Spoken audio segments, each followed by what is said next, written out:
Welcome to the Comics Cube, everyone. Today we will be talking about my favorite artist of all time, George Perez.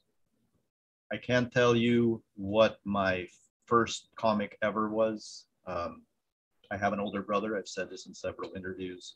So basically, comics were just always around ever since I could remember.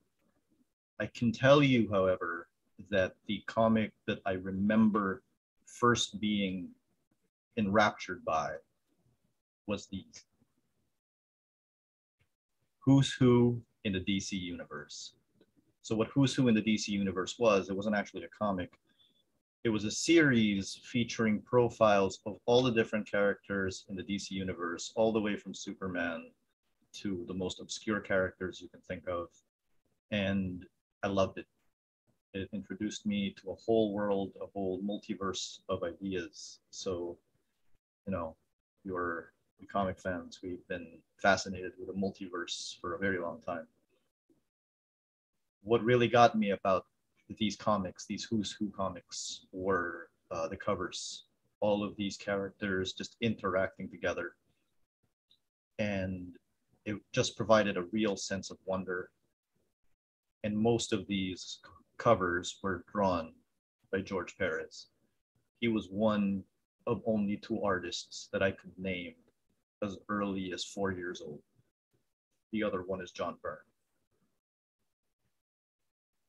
Later on, when I had enough money to, allowance-wise, to buy comics of my own, I really got into collecting comics. And the comic that kicked all that off for me was this comic, Infinity Gauntlet #3. Again, it was all because of the cover. All of these Marvel superheroes all interacting together, charging into battle. And because I had Infinity Gauntlet #3, I got Infinity Gauntlet #1 and #2. So probably more famous is the cover to #1.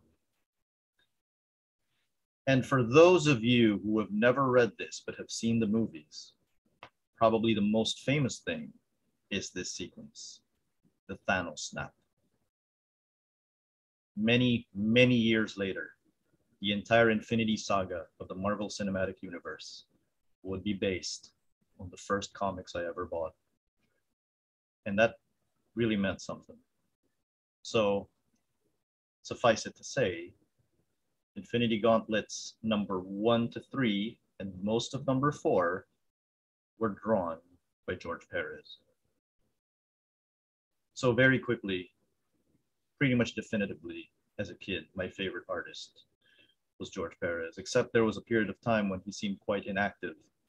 And I actually thought he was done. I wasn't seeing his name in a lot of places. I know he was doing some creator-owned stuff. He was doing some stuff here and there. He was doing some writing. This is the best thing he ever wrote. This is the Wonder Woman issue called Chalk Drawings. It was drawn by the great Joe Thompson, and it's a great issue. So for those of you who only remember George as an artist, George was a pretty decent writer as well. Later on, in 1998, when my comic book collecting was kind of dying down, Marvel relaunched 4 of their titles into a line called Heroes Return. And my favorite title was this one, Kurt Busiek and George Perez's Avengers. Just take a look at that cover. It was wonderful. It was beautiful. He had only gotten better. Isn't that weird? Who gets better at that point in time when you'd already reached the peak of your abilities? And then after that first issue, we had the second issue, where the Avengers were brought into an alternate timeline by Morgan Le Fay, where everything was medieval, and George redesigned them all to look like they were medieval superheroes. Who does that? Isn't that amazing? George never felt like he was taking a day off ever. And in 1998, so that came out like around November 1998. And for Christmas 1998, the thing that you have to know is that Who's Who in the DC universe was a spin-off of a comic book from 1985 to 1986 called Crisis on Infinite Earths. So this was 1998, spinning off, 13 years after Crisis on Infinite Earths. The ultimate multiverse saga up to that point, and maybe still is. Trade paperbacks, collections, they weren't that big back then. Some major storylines would get them, but I never really saw a collection of Crisis on Infinite Earths. For Christmas that year, my mom got me and my brother the complete set of Crisis on Infinite Earths. And on Christmas Day that year, my brother and I would just sit down, two separate chairs. He would read the first issue, and once he was done with it, he'd pass it over to me. And then he'd read the second issue, and once he was done with it, he'd pass it over to me. And we did that for that whole day. We just read Crisis on Infinite Earths. And then a few years later, I was in the US for college, and I was in the middle of nowhere, and it was really hard to get to a comic book store.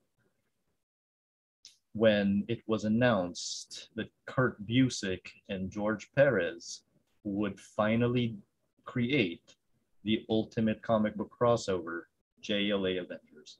And that's how I discovered mycomicshop.com, where I bought all of my comics for the rest of my stay while I was in the US. So this meeting of the Justice League and the Avengers was actually the last crossover done by DC and Marvel.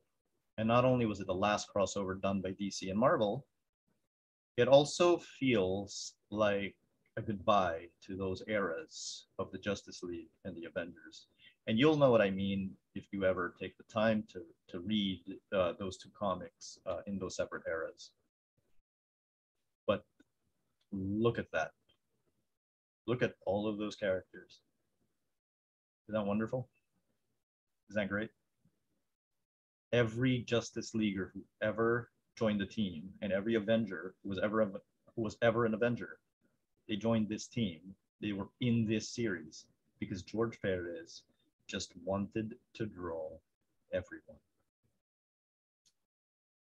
And my brother was actually also buying JLA Avengers in the Philippines. That's how much he meant to us. That's how much this crossover, and that's how much George Perez meant to us. A few years later, 2006, I met George Perez at New York Comic Con. It was the only Comic Con I went to while I was in the States. I shook his hand. I asked him to sign a few books for me. One of them was JLA Avengers #2. He was the nicest man. And then I left New York Comic Con soon after that. I toured around New York. I mean, if I get the chance to be in New York, I'm going around the city, right? And then a couple of years later, I was back in the Philippines because I had to undergo a medical operation. They were kind of fixing my back. So I was in the hospital, and my nephew came to visit me. He was around 6 at this time. Now, a few weeks before this was my birthday. It was my 25th birthday. And my family had gotten me the absolute edition of Crisis on Infinite Earths. I took it with me to the hospital, fully intending to read it. I wasn't going to be able to do it because I couldn't lift it after getting operated on. My nephew was there, and he started reading it. So he was reading it. He was asking me questions like, who's this character? What's going on here? Why are there 2 of these characters? And it was a real bonding moment for me and my nephew. A few years after that, my nephew would request the trade paperback of the Infinity Gauntlet. And of course, we also had him read JLA Avengers. And then a few years after that, his sister, we would actually read all 3 of those things together. We would create voices.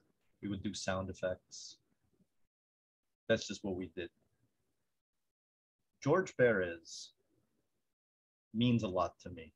And George Perez means a lot to my family because he brought us lots of time together and lots of things to bond over. He will always be my favorite artist.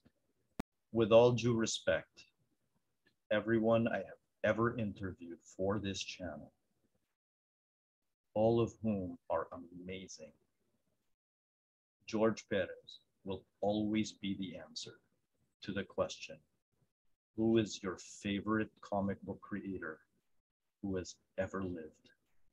And that will never change. And a part of that is because George Perez was the reason I got into comics in the first place. He introduced me to the DC universe. He got me into the Marvel universe. He got me into the cross-gen universe, which, by the way, Cross-Gen Chronicles #3 is the best thing he's ever drawn from an artistic standpoint, and you should all go check it out. And a part of me having George as my favorite is obviously his technical skill. He's just such a great artist. But there are so many great artists. And a huge part of it, a huge part of why George Perez will always be my favorite artist, my favorite comic book creator of all time, is because of how he has helped me and my family get closer together. So, from all of us, my family, Thank you, George. Thank you, George. Thank you, George. thank you, George Perez.